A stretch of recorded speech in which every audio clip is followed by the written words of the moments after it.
Let us now convert 35% to decimal.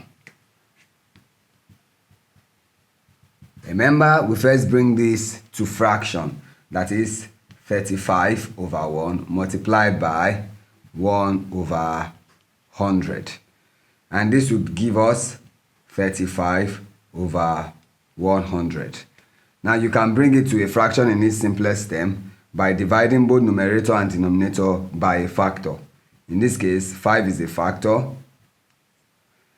This would bring us to 7 over 20. Now that we have 7 over 20 as our fraction, we now bring this fraction into decimal.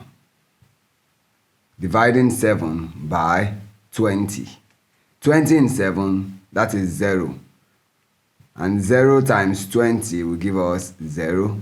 When you subtract this, you get 7. Now with the decimal point here, we can work with another 0 now. Now 20 in 70, that will go 3 times. And then 3 times 20 would give us 60.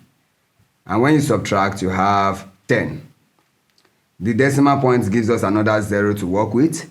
And then 20 in 100, that is 5. And then 5 times 20 will give us 100. Now we have nothing left. So that is, we can conclude by saying that 35% equals our answer here, which is 0.35 in decimal. Thank you.